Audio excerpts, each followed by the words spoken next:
I'm Carolyn Conlon. This half of the room knows who I am, but some of our guests don't. So I'm a former resident of Windsong, and just really happy to be here to honor Jenise, who has lived at Windsong for 12 years, I believe. Is that right, Anita? Mm-hmm. So this is meant to be a celebration of Jenise's life. As we know, everyone writes their own unique life story. Jenise was no exception. She was a word wizard, as anyone who received her emails knows. And yet, there's a mystery about her, particularly in her later years, when her hearing and speech disappeared. So today, our hope is that we will not only honor her, but discover a little more about who Jenise is. And in so doing, honor our own lives in the communities that she was part of. So I'm just going to ask you to raise your hands if you are part of one of the communities that was Jenise's community. So her family, for example, sister Anita, her husband Guido, and Bob, her husband. Then we have the Windsong neighbors, and they're kind of scattered around the room, but quite a few of them. And then we have members from Beacon Unitarian Church who've come all the way from New West to be here. And is there anyone else that isn't part of any of those communities? All right. Betty, friend of hers, friend of Jenise's. Beautiful. So thank you for being here. A lot of work has gone into preparing for today. And so one of the things is this lovely way of capturing Jenise in pictures. On the table over here, you're going to see some examples of the phases of the parts of her life. Some of us knew about and some of us didn't. You'll see right at the front there's a catastrophe zone, which was spelled with a big C-A-T, because I think that her cats were just part of her life. And so anyone who knew Jenise knew that the cats were there and they were going to be staying. There are some books, some of her favorite readings. Some of us in the room might want to pick up the one that's about, living well until you're old. So that was a book that she studied. There's a book of puzzles. There's a Sudoku book. How many people do that? Are fans of Sudoku? Okay, well, she, of course, was adamant. In fact, who was telling me? Anita, you were telling me the story that she got a book that was really even beyond her skill level right near the end of her life. And she was so mad, she sent it away. Because the ones that she could do, she completed right to the end. She went from page 1 to the last page and finished them all. So she was adamant about that. Then there are her high school books. Those of you who are in high school might want to see what she looked like when she was in high school. A little different than she looked at the end of her life. There's a fabulous scrapbook of the year that Jenise spent at sea. So her first year in college was spent at sea. Her first semester at college was spent at sea. And so you can see all the places that she went and, get a sense of this woman who had a taste for the whole world. And then there's lots of music. So she sang at Beacon United Church. She sang here in Christmas choirs that we put together. And if you are a Messiah fanatic, you'll see a whole bag of stuff that if you're going to see the Messiah or sing the Messiah, you must take with you. So she had that all prepared. The metaphors I was talking to people about today that really came through was this idea of the puzzle. Jenise was a puzzle herself to many of us, but she also loved puzzles. We saw her in out in the atrium all the time with a puzzle in tow. And so I want to read a couple of things. She wrote actually an article about puzzles. Actually, she called it It's Puzzling. So here are some of her words, and I know it was in the Windsong News. So some of you may remember it, but some of you may not. So I just want to read a couple of paragraphs.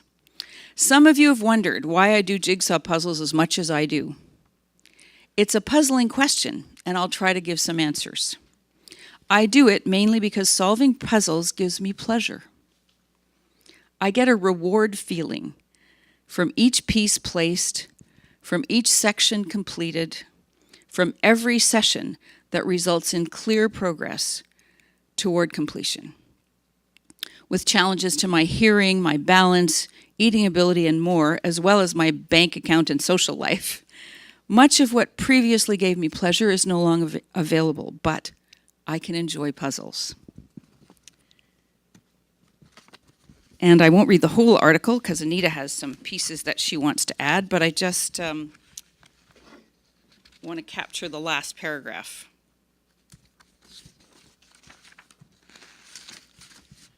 When my best, most reliable listening ear reaches a stress level herself, where she is no longer able to listen and needs to switch roles and have me do all the listening, when good friends die or move away, it can be hard to keep a clear, calm mind.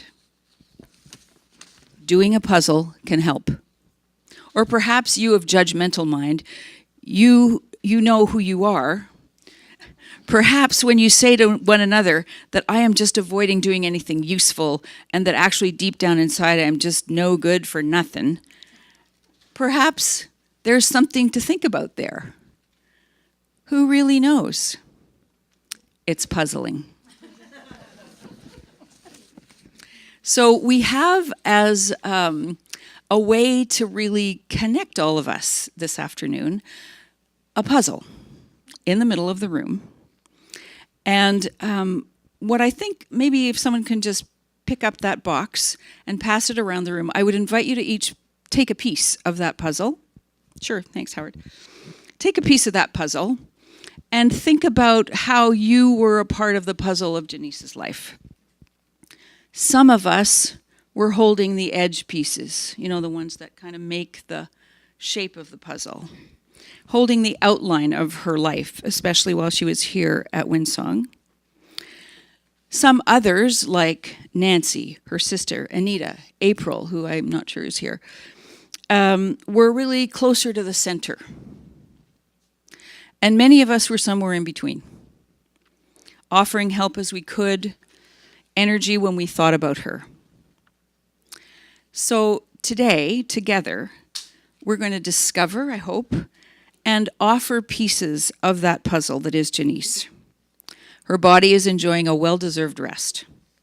And I hunch that her spirit is kind of hanging around Unit 1, curious about what we will find.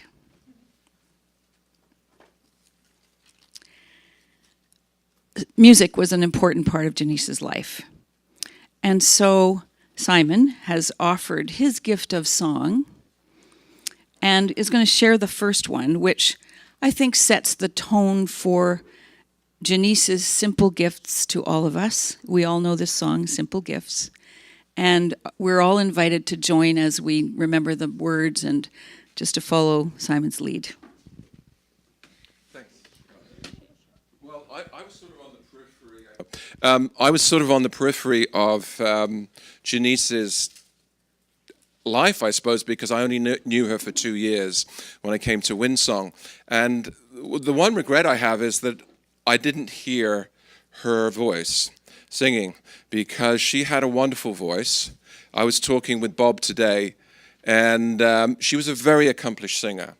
She was selected to sing for the Monteverdi Choir, which not many people are, and she sang the Monteverdi Vespers, which there's a book over there, very complicated piece of music.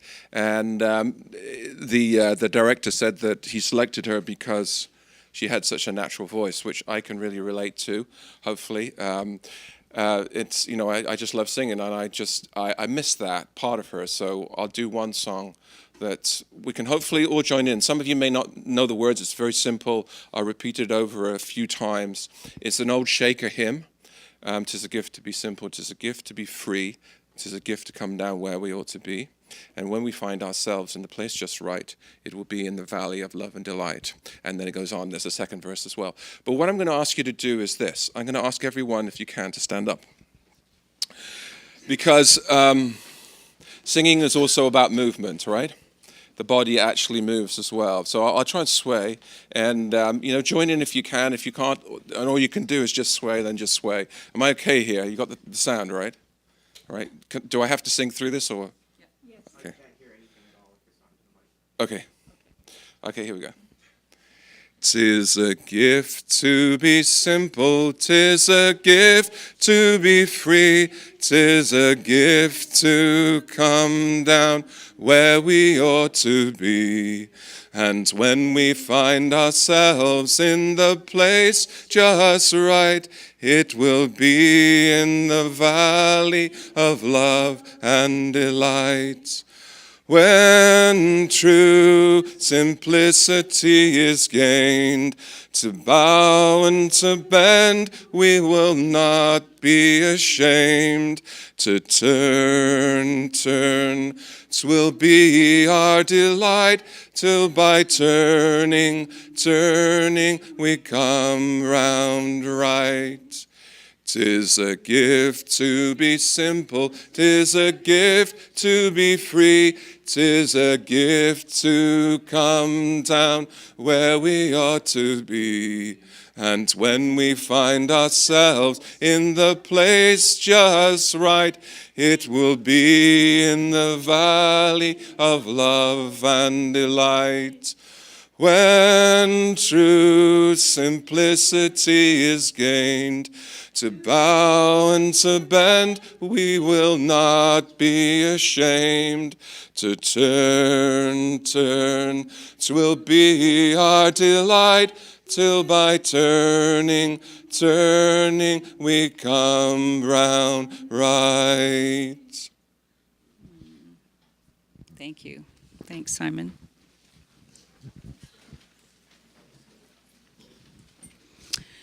So I just want to also set the tone that this is an audience participation event. And I don't know about you, but I've been to many celebrations of life where people kind of sit solemnly and look and expect everything to come from the front. That's not going to happen today. Because all of us here are part of Jenise's life. And so people will have an opportunity to speak if you would like to speak about her. You don't have to. Just being here is already contributing to honoring her. The invitation, however, there was a reason why everyone was asked to pick a piece of the puzzle.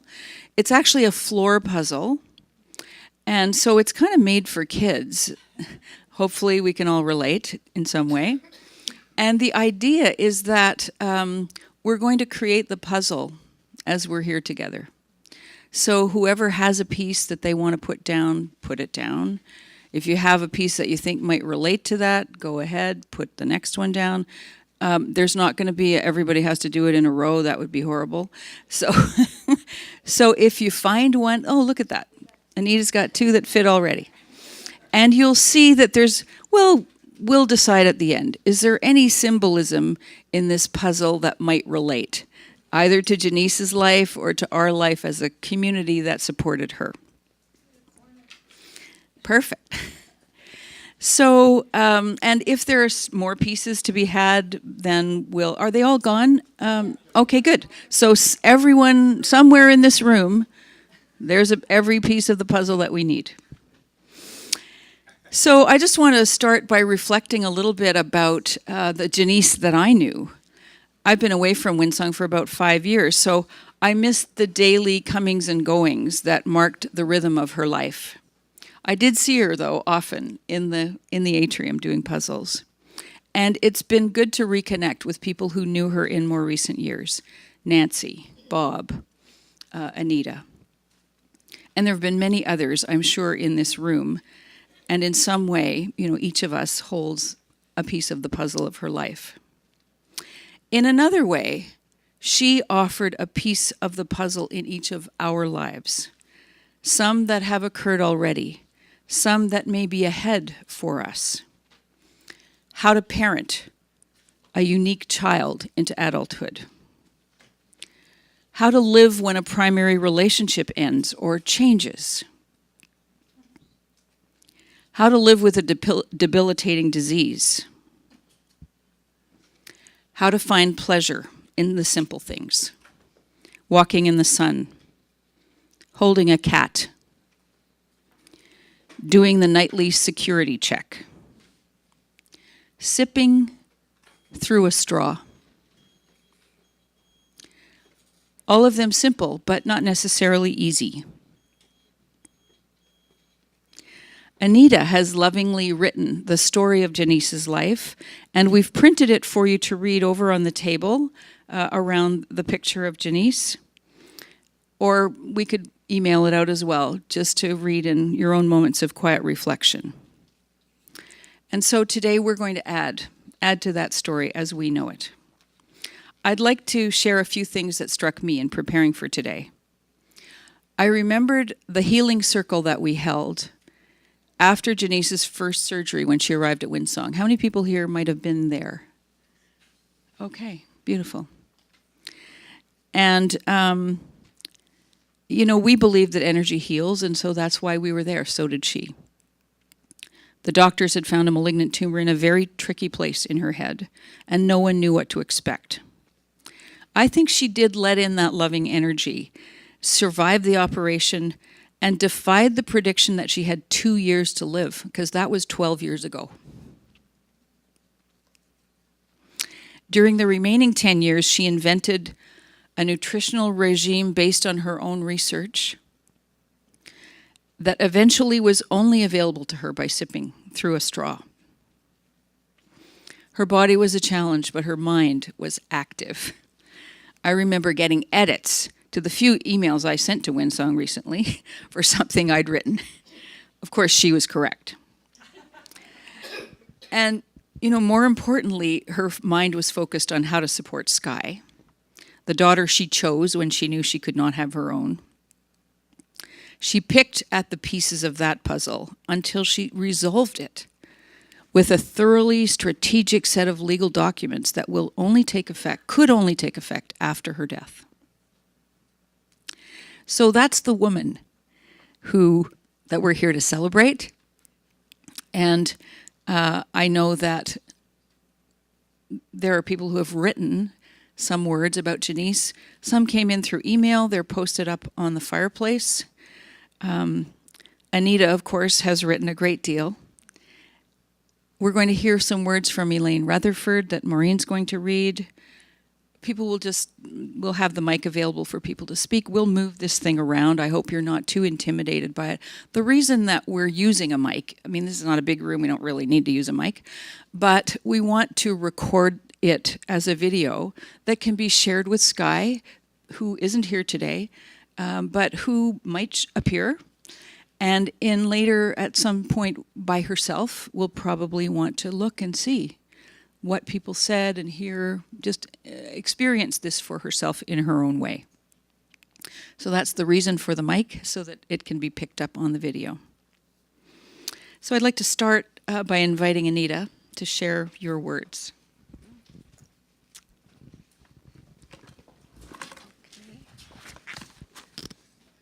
Hello, everybody, and welcome. Thank you all for being here today. And during this difficult time of loss. My sister came here to Windsong in 1998, and she already was not feeling well. They moved from Pittsburgh with her husband then, Bob Sidebotham, and she came with her daughter, Julia, now known as Skye, and she was getting headaches and earaches, but she loved the idea of this community of co-housing where people would pitch in and work together and for common goals, and she thought it was a wonderful place to raise her daughter, and so that's why they moved here.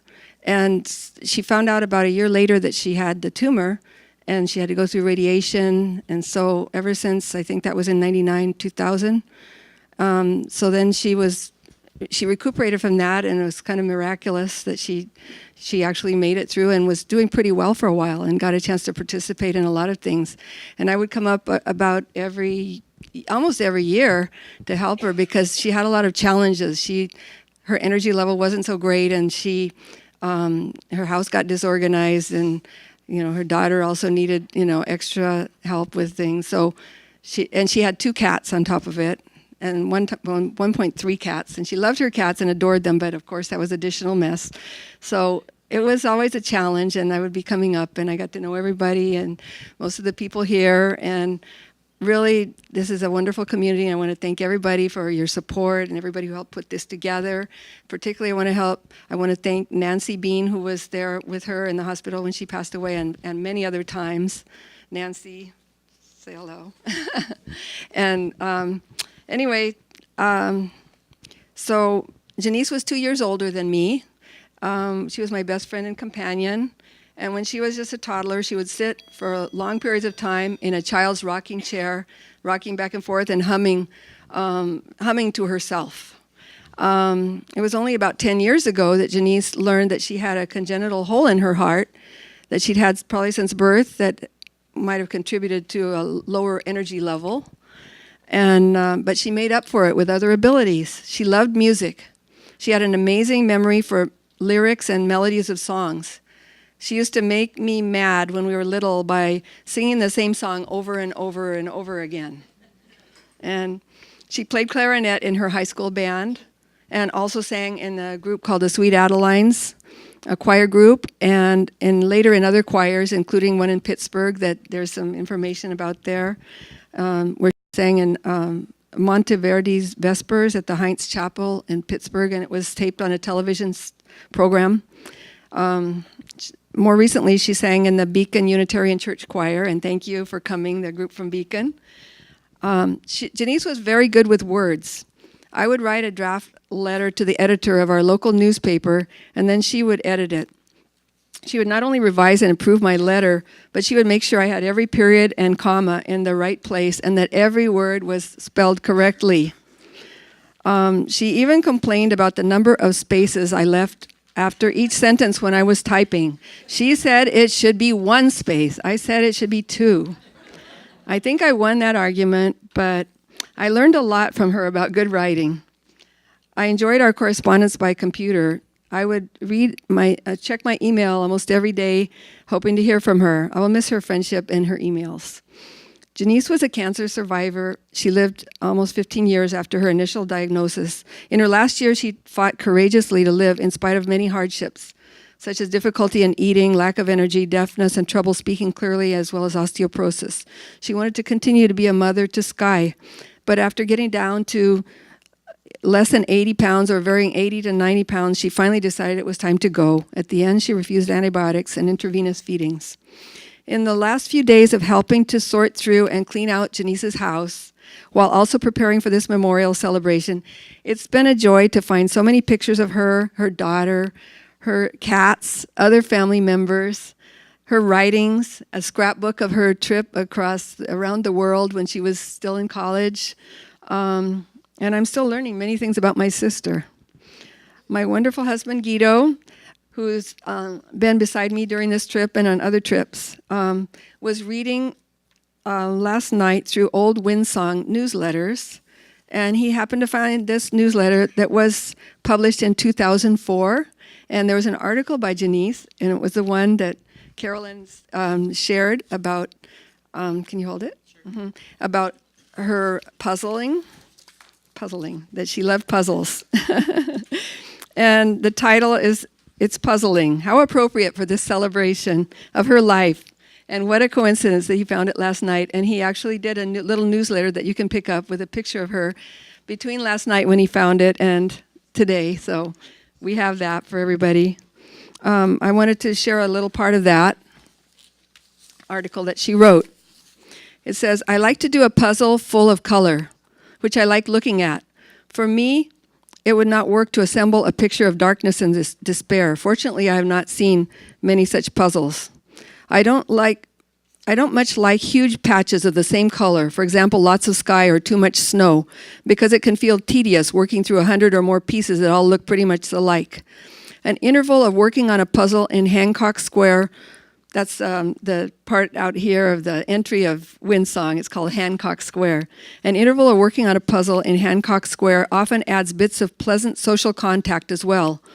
I get to see and share a greeting or a chat with the denizens of the night, checking security or their laundry, or arriving home from an evening of enjoyment. I can be present as people go about their comings and goings, with the baby, the dog, the groceries, kids arriving home from school or karate. Some people stay a while and put in some pieces, and I like seeing others getting enjoyment from the puzzle. Some from watching it grow, some who put in 1 or 2 pieces, and some who spend some time with it, whether or not I'm there with them. When I arrive to do the puzzle and see that someone else has been enjoying adding to it, I feel a connection. Puzzle solving calms and clears my mind immediately. I find it so relaxing, so peace-giving, that I feel new energy and a new ability to think with focus and insight once I've finished a session. If I do some puzzling before going to bed, I definitely sleep better.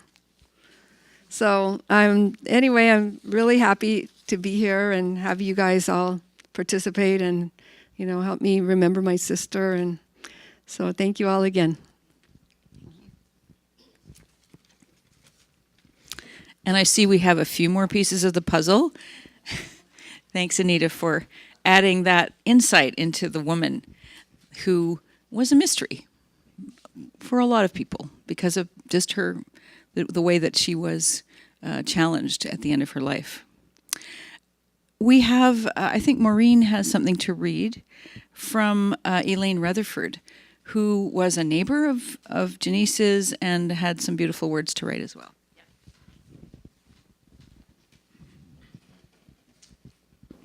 Hi.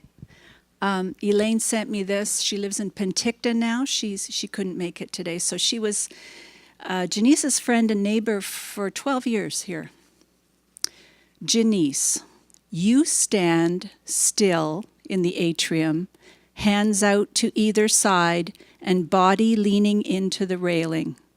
Pink sweatshirt, big slippers, fine hair wisping out.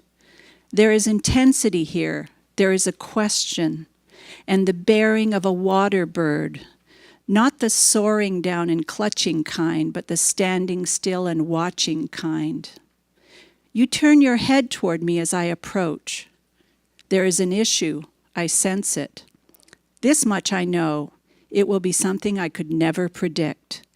You speak to me slowly, word by word, with head nods and a final grin and eye roll for emphasis. I love you and I want to hug you, and we think so differently. When you first moved here, you stayed in our home with us, and then you bought another one. You delighted in telling me that you could not buy our home because then we would move, and you wanted us to stay so you could have us as friends. So we did stay, and we were friends. And although I found your statement maddening at the time, now I get it. Thanks, Jenise, and thanks for bringing Bob, now a special friend, and Julia, now Skye, whom you loved fiercely and profoundly. Thanks for the shared early days with your child and my child racing wildly up and down and around the paths at the zoo. Thanks for the ever-energetic Anita, and the image I will never forget of Anita and Lionel jumping up and down and waving huge garage sale signs on the road, like those guys who sell pizza. You came to Windsong, decided to make it your own, and brought your wonderful people with you, and we were all the more enriched because you did. Oh, and thanks for the hilarious Windsong emails, some with words in all caps, describing an event in excruciating yet captivating detail. Your prose was eloquent, your mind was sharp, and your heart was oh so big. I know you will love the send-off that your family and Windsong friends will give you. And if you could, You would add that you wish they would have done it while you could still be here on the ground to participate, and you will mean it in the most sincere and loving way. Love, Elaine.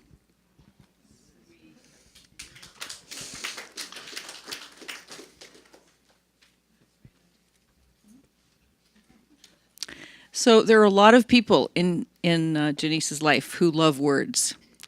And some of them are written down, and some of them are just quite spontaneous. So we want to leave time now for anyone who just feels moved to say something about her. And it doesn't have to be long. It can just be a few words. But we want to leave some time for that. And then we have another reading, and, the time will go. This is really a conversation that we're in together about Jenise. So if you are not comfortable with the mic, you don't really have to use it, although Davin will have a heart attack. But yeah, and that's, we're going to be quite easy with all of that. So who would like to say a few words? Okay, great.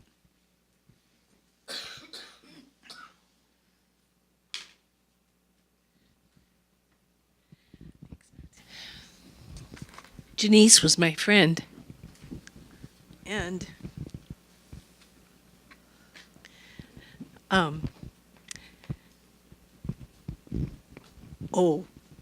Chris, would you hand me that little pot of things right there?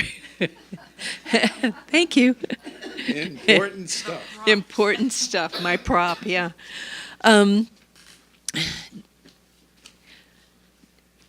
I visited Jenise quite often. I would go there, well, the last few weeks I'd go there nearly every day, but I skipped a couple of days. I went to church on Sunday and I didn't go see Jenise late in the day, and then, I don't know, I got busy Monday anyway, Jenise complained about this. She sent a letter of, an email to Anita complaining. I missed 2 days, so the next day when I went back there, I felt chagrined because I'd gotten an email from Anita saying, is anything wrong?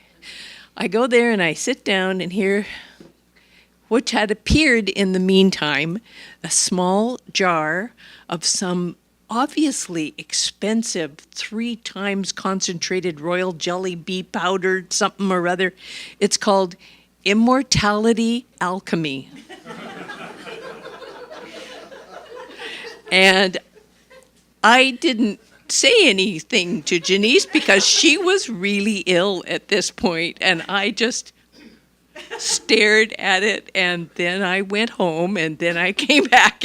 Anyway, this is so Jenise. This is so indicative of her persistence, her steel will, her ability to persist. That was good. I'm not going to weep, so there. There's convenient Kleenex everywhere in the room.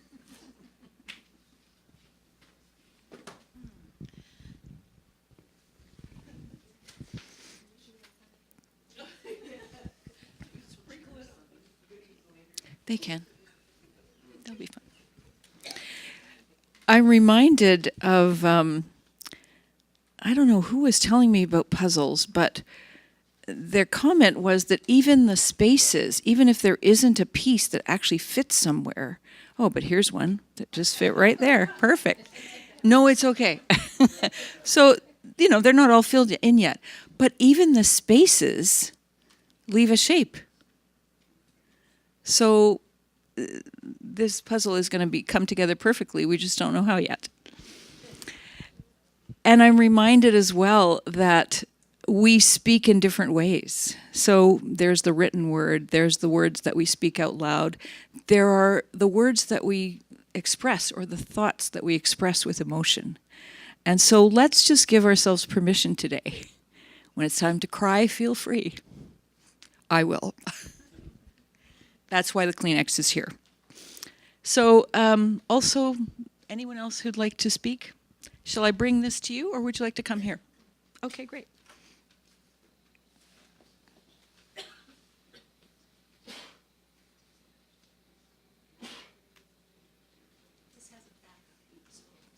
That's perfect. Yep, that's great. Come on back. There you go. Thank you. My name is Jean. I've been a member of the Beacon congregation since 2005. I met Jenise in sometime that year at the first congregational dinner I attended. And we kind of hit it off. I loved her sense of humor. My hearing's lousy. I had trouble understanding some of what she said, but there was just such a wonderful spirit in her. I did not know Jenise when she was healthy, so these pictures have been a real eye-opener for me. Anyway, Jenise was singing in the Beacon Church Choir. I joined the choir that fall, and there were three of us women who had relatively low voices, and we were the three tenors. Janice's voice was quite weak by that time, but she was the center of our three tenors because her pitch was perfect, her rhythm was perfect.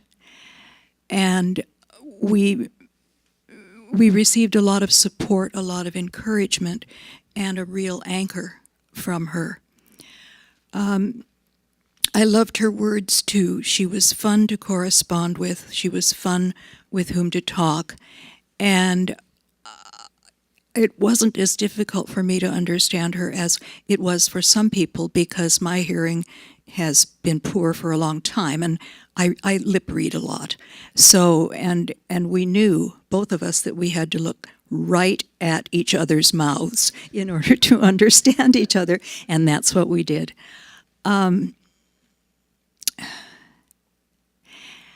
Jenise will always remain in my heart. Her spirit will always remain. She was a particularly wonderful person, and I treasured our friendship. And she will be with me always. Thank you. Got it. Thank you.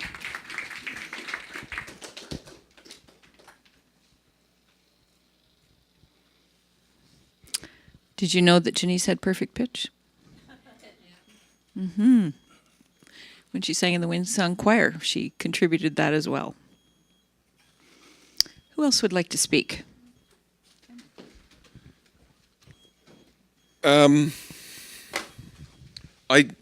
was just always amazed how courageous Jenise was. I only knew her when her health was really declining, and for somebody who was such a wonderful singer, it must have been so hard to have heard music and not being able and singing, not being able to participate, but also doubly difficult when she had great difficulty talking and being heard, that she kept on persisting.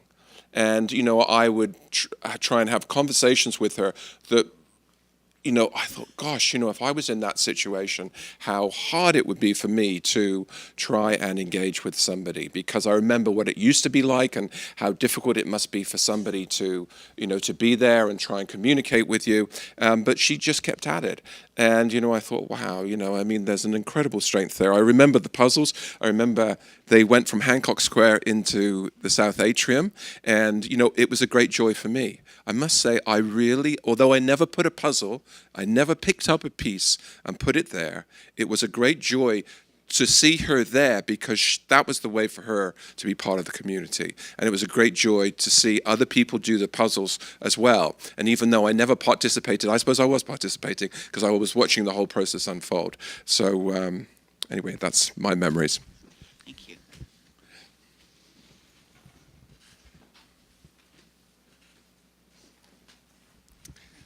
Thanks, Carolyn. My name's Howard, and two stories come to mind.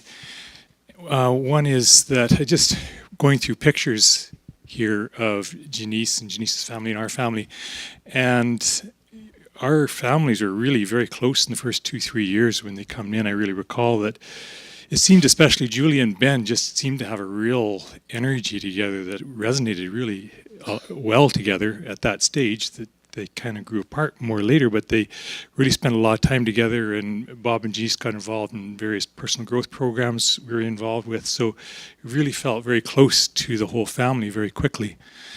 And I also really resonate with this theme of her life a puzzle, because the other thing I do here is I help with memorial plaques for our fountain here. We've collected a few names of people we treasure, and I personally think it's really quite significant that our memorial fountain is right in the heart of the community. You look at where that star is, the geographic kind of center, and it's right there in the heart of the community, and to me that's important significance. Jenise is there in the heart of our community with us.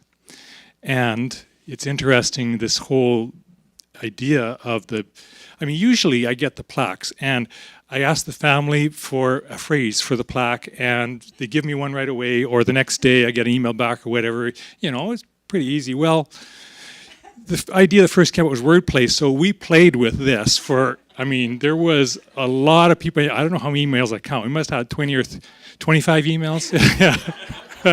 We had a lot of wordplay on that puzzle.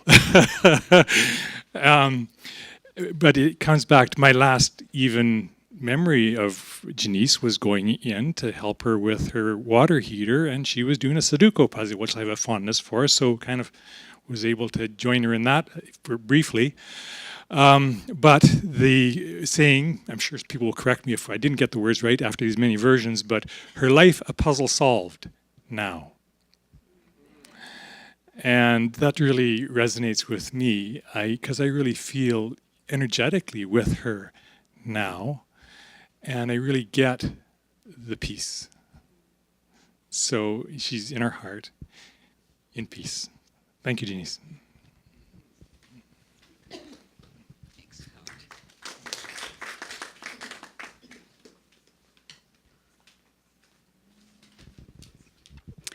Well, there's a piece of the puzzle that hasn't been spoken about yet, so I will do that.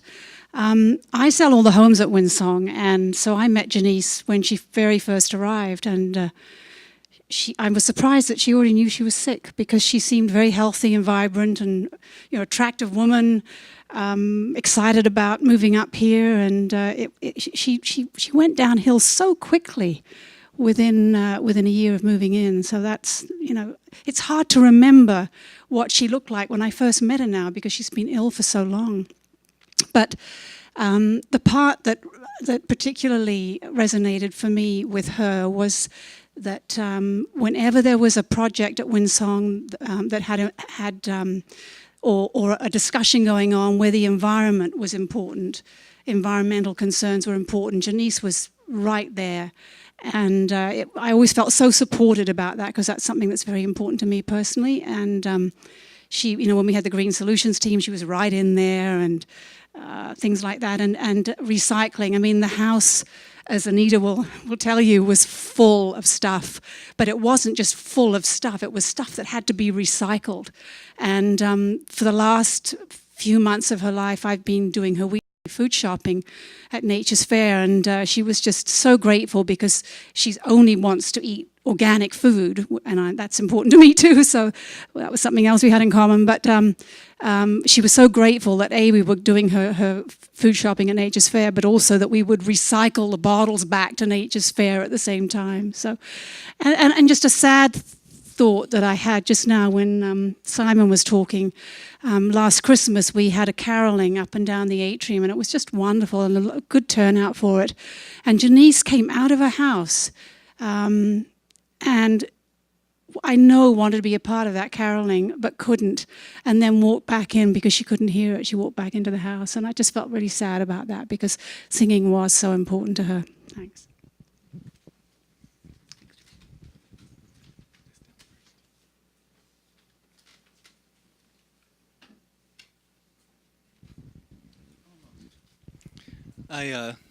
I thought it was fun. I got a corner piece. There's two things that come to mind. Sorry, I'm Daniel.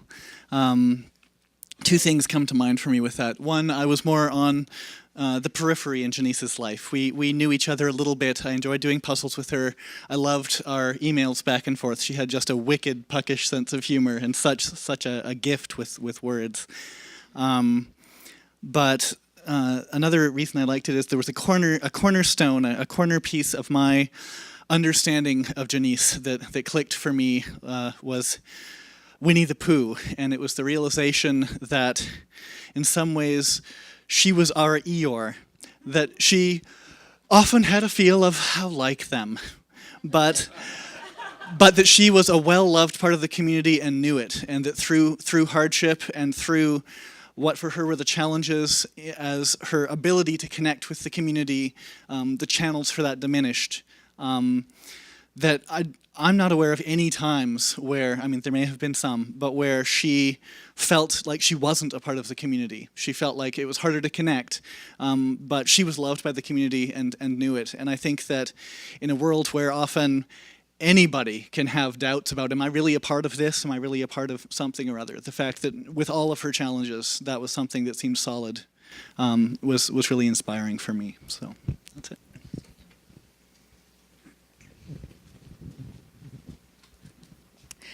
My name is Joan. Jenise would drive with us because we live just up in, my husband and I live in Fort Langley, and we would drive together to choir on Tuesday nights. She usually could make her way to church fine on her own, but we would often take her to choir, and it was always quite wonderful to have those drives back and forth, and then of course knowing that she was such a wonderful part of our group in the tenor section, which is always a smaller group, and we're always grateful to have that lower voice. But when she had to leave the choir because she said music, when she heard it, I guess because of her perfect pitch, it gave her no pleasure anymore, and it broke my heart to hear that, knowing how much she loved music, and not to be able to come and be part of our choir. And it just, I have to say that it gave me great comfort to know that she had this community of support, and to hear more stories about how you've been able to support her through all of her health challenges has just was a great relief to me as somebody who had a connection, although it wasn't a strong connection, but it was wonderful to know there was this community surrounding her. Bob, I think you've been... Thank you. So for you, those of you who don't know me, I used to be, well, I sort of still am, Jenise's husband. And so I knew her since, 1984, I think. We got married in 1985. I didn't prepare anything, so I'm just going to ramble a bit. She could be quite decisive at times. I had taken a course, sort of the first personal growth course I took at the place I worked. They brought in this guy from California to teach this, what they used to call human potential course. And then it was a 3-day course, and after the first day, I went to a party. And Jenise was there because we were both in. She was the executive secretary for Ivan Sutherland, who's known as the father of computer graphics. He was like he sort of invented computer graphics, and she did all of his bookkeeping and complicated correspondence and everything else. He was quite crazy, and I was working for technology department there, and so the party, had technology-oriented people at it. And she saw me there, and I was kind of, I'd been doing everything completely wrong, apparently, in my life. And I was kind of glowing because I discovered how I'd been doing everything wrong, and it was really kind of interesting to me. And she came up to me and she said, I don't know what's happened to you since I last saw you, but I want whatever you've got. And so she eventually took that course, and then we got married. And so she can be really decisive. When she decided to come, when we decided to come to Windsong, we were having Julia. The whole issue of motherhood was a big thing for her. She was very much involved in. Well, there's a lot of people over there too. She really wanted to have a child, and there was a lot of 6 in vitro fertilization attempts, and we would have kept doing them forever, but I ended up saying no. And then eventually we did an adoption, and we had some issues raising Julia, and she was having trouble in school and not quite fitting in, and it occurred to us that co-housing might be really good. That Jenise had been really active in the Waldorf School in Pittsburgh, and one of the people there knew about co-housing, and so we thought we'd check into co-housing. And my parents lived on Vancouver Island, and we checked around a number of places. The only place that was really warm to us was Windsong. We called up Alan, and he was just so inviting. He said, "Oh, come down, and we'll put you up." And so there was a flight available for some reason for like $200 round trip from Pittsburgh or something. So Jenise just took it, came out here, and stayed with Alan for a few days. And at the beginning, apparently, he was a little confused. But then, about 2 or 3 days in, she called me up and said, "I'm signing a lease. We're moving here, cancel." We had bought another house and we were about to move in, and we had to cancel all of that. And it was like, but she really made that decision, and she was absolutely certain that this is where she wanted to be. And that's how we ended up here. And another thing I want to mention, I think Simon is going to talk a little bit about this, but this is the Monteverdi's Vesper thing that she, it's a Renaissance thing. It's the Vespers of the Blessed Virgin or something. It's a typical Renaissance thing where but anyway, it's 215 pages of score. It's 2 choirs and an orchestra. So it's typically at least 10 to 12 parts at any given time. The key signature, I'm not sure about the key signature, but the time signature changes frequently, like every few bars. It'll go from 6/4 to 3/8 to 3/2 to 6/8 in the space of a page. And it's very, very, very complicated music. She auditioned for this.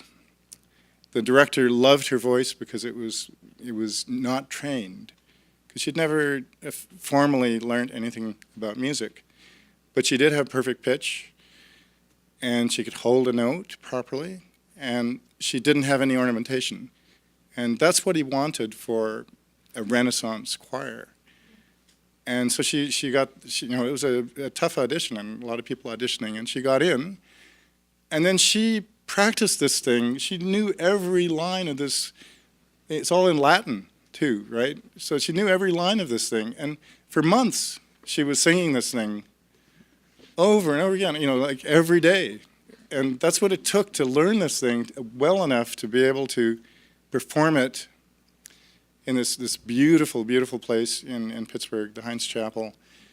And it was a big success.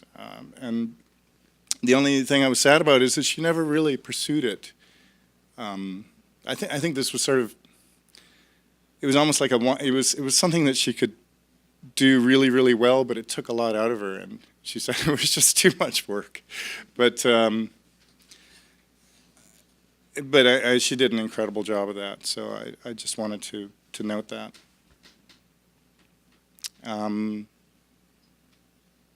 I think that's all I have to say right now, but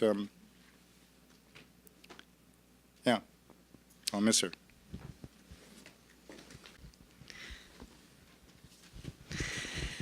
Hi, everyone. I am Susan McPhee. I live here in Windsong.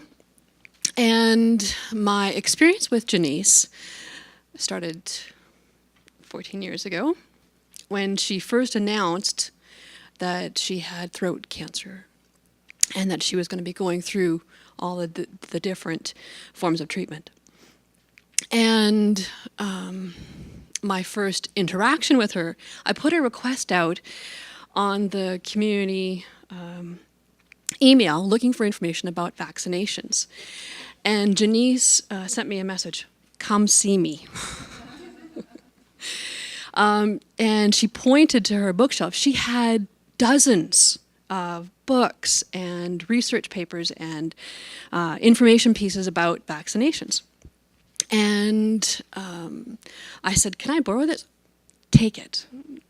She had already done all her research, and she was quite inspired and inspiring to me, because that was one of the reasons that we chose not to vaccinate Davin, was because of her research. So appreciate her for that. And I also wanted to share a little bit of the story that people may not know. We formed a little visiting type of a relationship where I would come and see her as she was struggling with different pieces, whether it was the cats or she was looking for other ideas for Julie, and I would suggest maybe helping out with animal centers, because Julie loves animals. And we would do some brainstorming, and she'd be working on Sudoku or crosswords or some kind of a puzzle, putting pieces together. And she shared with me that she had this whole other life. She used to be an editor, which I didn't know.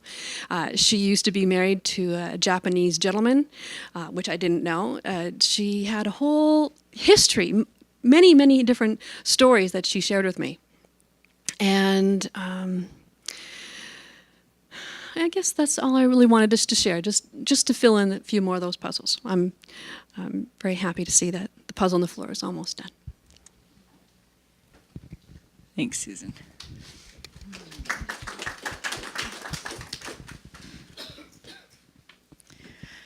Hello, everyone. I'm Miriam. And my first memory of Jenise that was triggered today was when she first came to Windsong.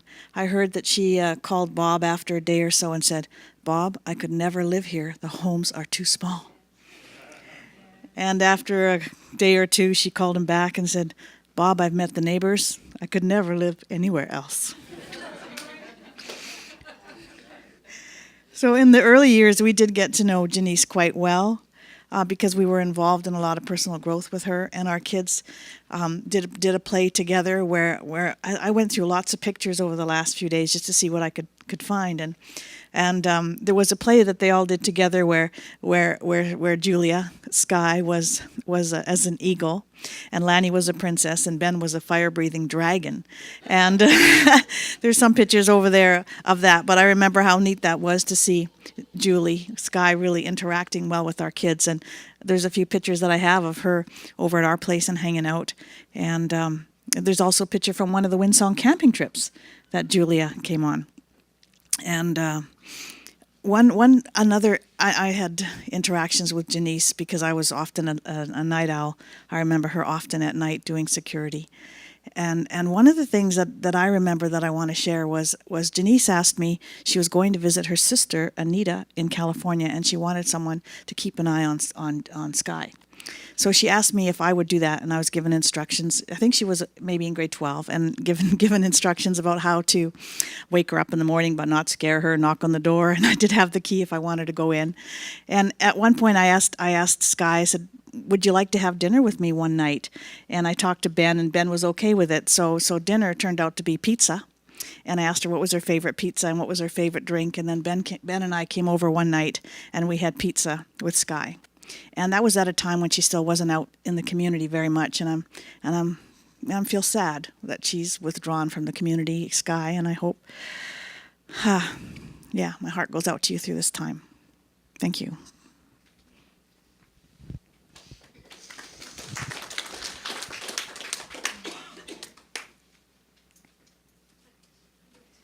Sure. Come on up. Could I say something first? Sure. About April, yes. During this time that my sister's been losing her hearing through bouts of pneumonia each time, she got less hearing. And there's a special person I wanted to thank. It's April, because April has experience with people who are deaf, as her daughter has hearing loss. And so April would be the one who could come over and really work to understand what Jenise was trying to say and communicate with her. And I really appreciate that. And also helping in many other ways. Thank you, April. Thank you so much. That's so kind. So on that note, when I was going over, I thought, well, this is going to be easy peasy. I've worked with lots of people who are hard of hearing, mainly kids, but a few adults. Well, I hadn't really worked with people who were late deafened, and inevitably my signing would come out, and Jenise would look at me like, and? Like, you expect me to figure this out? But she was very patient. And she did want to learn. She did put some time in. My daughter, Jasmine, was going over there a few times, but it's quite a bit to learn another language, especially when you're struggling with illness. Anyway, what I wanted to talk about, two things, was on the vein of her being an editor. I thought, geez, right to her dying day, she was an editor. So the first one was this writing back and forth, which really used to frustrate me because I just wanted to sign to her, right?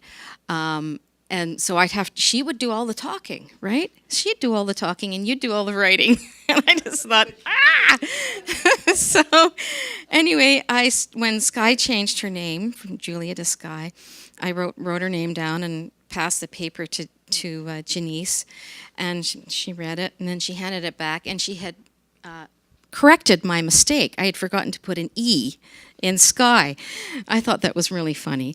And then the day before she died, she's on her bed, and I'm down there with the people, the ambulance people, the paramedics, and a lot of seriousness going on. And so they said, "How old is she?" And I said, I'm by her side, and I said, she's 69. She's 69. And she's got her hand up in the air, and she's drawing 2 6s in the air.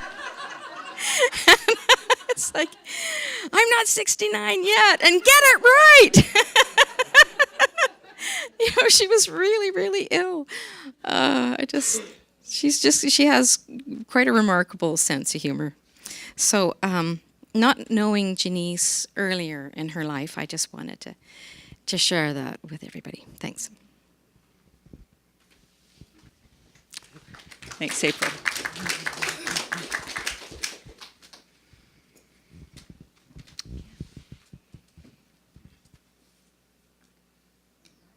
Oh, this thing is really coming together. I'm thinking there are like maybe 4 pieces still to come. More than that? No, we did buy it from Valley Village. Oh, good point. So no guarantees about when it's going to be done. I'm Cam. I got to spend a bit of time with Jenise around renovations. Home Society was involved in some renovations in her house, and that was a lot of fun. And I learned to communicate with her through notebooks. Mostly. And that came in quite handy when we were in the hospital. I spent quite a bit of time with her in the hospital. And she was particularly concerned about what the doctors and nurses were saying. And we were essentially, Nancy and I were teaching them how to communicate with her in a way that was useful and fill up notebooks of communication. That was interesting. And I learned a fair amount with her because I had a lot of time with her there for a while. And it was interesting to ask her questions, and she would answer all these questions. The one thing I enjoyed the most about that process is when I left, I would kiss her on the forehead, and she would just beam. It reminded me of somebody who had not been kissed in a long time. And it was quite touching. So I actually look forward to that. Every time I went, I actually looked forward to the leaving, and just to see the look on her face. And it was really quite touching to see her. Yeah, I'll miss her.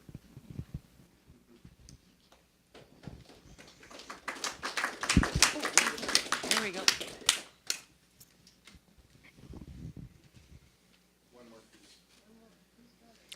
there's a mystery piece. Oh, of course. And there are lots of other pieces that we don't even know belong there. So I know that Maureen had something to read. And did you want to say something right now, Anita? Yes, I just wanted to say thanks to Cam because he and his crew did a wonderful job a year ago in getting her house more livable, painted, carpets changed. I had urged her to do that for years, especially with the cats, and she just always said no, no, no, no. And even though she could afford the carpet, she was afraid of getting everything moved around. But Cam came in with his crew and promised to do the job the right way, and they did an amazing job, and her house was totally different the last year of her life. It was just beautiful, new paint, new carpet, and it was just such a difference. And she finally had to get rid of the cats because they were a problem. But, you know, she gave them to a good home. And so it was just a nice feeling to go to her house, and thank you again. Yeah. I'm Maureen. I've been Jenise's neighbor for, how long have we been here? Since 1996, so I was here before her. So I wrote something, and some of the things people have already said, but I think I'll read it anyway. The last time I saw Jenise was on September 29th, 8 days before she died. I had made some leek potato broccoli soup, blended it up so she could eat it, and took it over to her place. She was sitting on the huge couch, weak, bent over, looking like a frail little bird. I put the soup jar on the coffee table in front of her, and she nodded and said something I couldn't quite understand.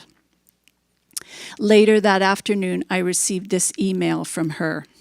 Yum! I have finished about a third of the soup, which might do for this meal. Tasty, filling! Exclamation mark. I was touched by her appreciation, and I also laughed. That was one of the shortest emails Jenise had ever sent to me. As many people have said, she was a master of words, and I believe that her passion was really to communicate with words. I think for Jenise, this community was all about contact. She liked being in the thick of things, being a voice at the community meeting, at a social event, at whatever was happening. I remember a group of us talking with her in the lounge about her cancer diagnosis. She said to Tom Bullman, I know this is going to be a very challenging time.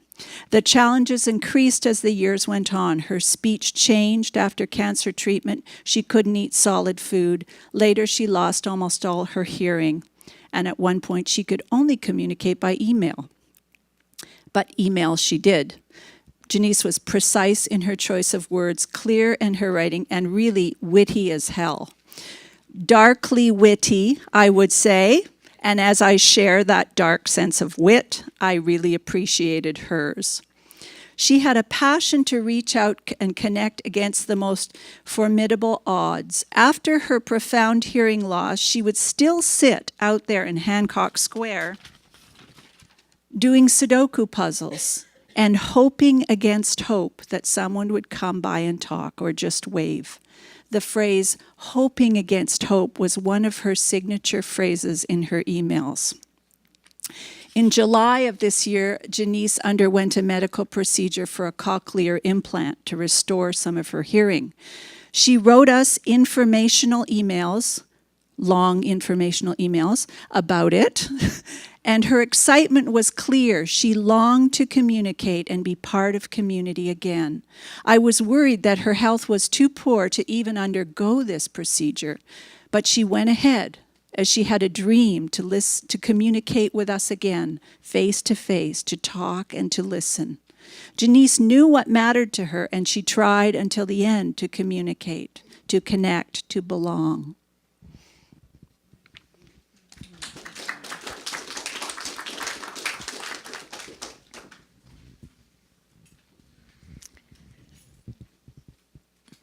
Anyone else have something they'd want to say at this moment? I'm seeing the puzzle is kind of done. That's amazing. Can I say something? Sure. Even though my wife said that I speak too much. You're allowed. The speech had to be short, as he said. Well, it's because of Jenise, I married to Anita, indeed. I married 42 years, 16 days, and 3 hours. And that's thanks to Jenise, too, indirectly. You see, in 1971, when I moved in Monterey Park in her house, she had moved out. Had she stayed there, I probably never met Anita. And I would never met you. So I had 3 things to say. Thank you to you, thank you to Jenise, and I'd like to read a poem. Is that okay with you? Okay. Thank you to you because, you give her warmth and you give her love. And that's all we need in this world, really. Because with love, you can do anything. And she was able to withstand that, to the pain, the challenges that she had, because they're caring. And then from Anita, too. Finally, her final words were, you are my angel, something like that. She was her hope to continue living. And for some reason, she couldn't come. And I said to her, we have to go. And she said, well, I have to do other things here. And but there was that love. I think that love is that connect people. So based on that, I'd like to say a poem that I hope that you understand. It's a poem that applies to different occasions. It doesn't have a name, who was the author, okay? So many days has passed, and yet the memory remains. The still soft and silent nights, you come to us again. We see you as we knew you once. You seem to smile, and then we see ourselves there by your side, as often as it has been. And we return the smile that you give and cherish in our hearts the thought that we have day to share, even though we are apart. And we find that time has not erased, nor is passage pale, the thought that we had time to share. The warmth that we held with you in life, the love that has not failed. And so, dear Jenise, we keep you close, although we are apart. And we visit you daily in the visions of our hearts.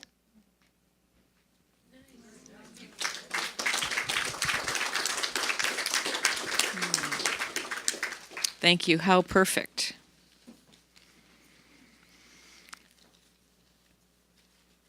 So I'm sure as all of us, just kind of absorbing all that we've heard about Jenise and seeing this visual in front of us that we've co-created together. And I don't know about you, but this image of all of us on this, voyage of life, and looking around the room, not to make it personal, but I think there's a bit of a reflection of everybody on that boat. I don't know. See if you can find yourself.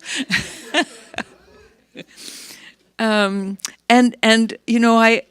even before the puzzle was put together, somebody said, and there's that little bird on the top, and that's Jenise. She's just that little bird floating above right now, looking down at us and going, yeah, you're pretty crazy on that arc down there. And yet that spirit is nourishing us. So it feels like we've completed this part of our time together.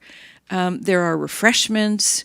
There's going to be, some of us like to talk one-on-one more than we do in front of a room. And so there's going to be an opportunity for that, to just connect with others in the room and share our stories and find out a little more about each other. I just want to be sure that there's no one in the room who really wants to say something in public on the mic. Okay. So I just want to complete with a couple of things. Something that I found that I thought really fit for this to complete us today. And then following this reading, I'm just going to invite you each to be silent, all of us to be silent for a moment, to just reflect on, what is it about Jenise that we will continue to treasure. And then after the silence, Simon is going to lead us in a song that, when we talked about what kind of music to have today. And so I think Simon had in mind some kind of soulful and saddish songs, as one might find at a memorial for someone. And yet what emerged was something quite different. So first of all, the diversity of music, as we've heard, the Monteverdi, to be able to sing that Vespers required such skill and a very high level of musicianship. And we've also heard about this wit, this raucous wit that she had. And so to complete, we're going to sing an old sea shanty that Simon will lead us in. And of course, Value Village supplied the metaphor, which, by the way, was one of Janice's favorite places to shop. So even Value Village had something to contribute. So just receive these words as I read them. I felt this was perfect for us. We've come together from the diversity of our grieving to gather in the warmth of this community, giving stubborn witness to our belief that in times of sadness, there's room for laughter. In times of darkness, there will always be light. May we hold fast to the conviction that what we do with our lives matters, and that a caring world is possible, after all.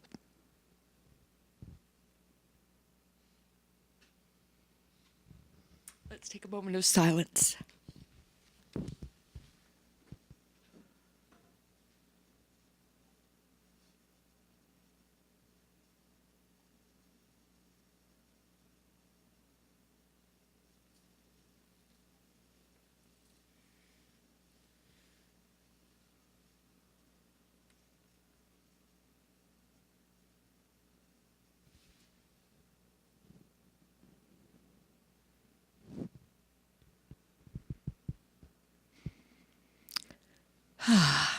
Take a breath. And Simon, I'm going to ask you to take the mic and ask the rest of us to stand and imagine yourself a sailor on a sea shanty. On a shanty, on a ship. Oh, yeah, right. Whatever. You can sit on this. Yes, right. Okay. This is a sea shanty. So imagine yourselves on a ship. And really, in order to keep your balance, you probably have to hang on to somebody. So it's okay to hang on to somebody while you're singing this. My wife asked me to actually explain this song. So I will do a little explanation of the song before we sing it. But you can also imagine it's sort of rocking from side to side as you're on the ship. When I sing this song, we sing with a lot of people. It's a farewell at a folk singing retreat. And actually we sing it with our arms around each other like this, just swaying from side to side. But first of all, I just wanted to say, you talked about a caring world, and I just wanted to say, in recognition of the tremendous care that Anita and Guido have shown over the years that I've, seen you, the love and caring that you've given to your sister, and it's always so wonderful to see that as a community member. So anyway, this is a farewell shanty. So this is the shanty the sailors would sing as they actually left from the port, and as the sails were being set and they were leaving. So this is really about a final Many of them never returned. So this was really about their final voyage for many of them. So it's appropriate because now, as you can see, she's on Noah's Ark. Well, we're on Noah's Ark and we're leaving, and she may be leaving. She's leaving us probably, but with us still. The name of the captain is Bold Riley. Or the name of the sailor. So it says Bold Riley, and you may pick up the words. If you do, great. If you don't, you can just sway from side to side like you are now.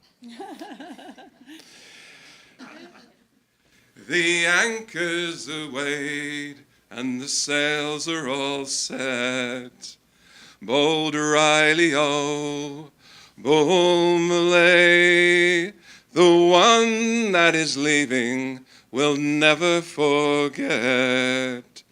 Bold Riley, oh, gone away.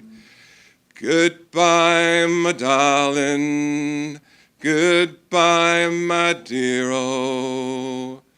Bold Riley, oh, Bold Malay.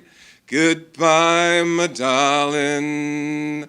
Goodbye, my dear, oh, Bold Riley, oh, gone away. Wake up, Mary Allen, and don't look so glum. Bold Riley, oh, Bold Malay, on White Stocking Day, you'll be drinking hot rum. Bold Riley, oh, gone away. Goodbye, my darling. Goodbye, my dear, oh. Bold Riley, oh, Bold Malay. Goodbye, my darling. Goodbye, my dear, oh. Bold Riley, oh, gone away. She's outward bound for Frisco Bay. Bold Riley, oh, Bold Malay. Put a bend in it, lads, 'tis a hell of a way. Bold Riley, oh, gone away. Goodbye, my darling. Goodbye, my dear, oh. Bold Riley, oh, Bold Malay. Goodbye, my darling. Goodbye, my dear, oh. Bold Riley, oh, gone away.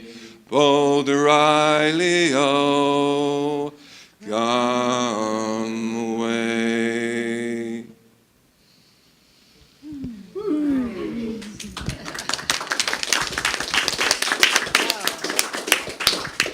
Oh. So please join us. We're going to raise the shades here, and there's beautiful food that's been prepared and tea and coffee, and so just invite you to stay and chat.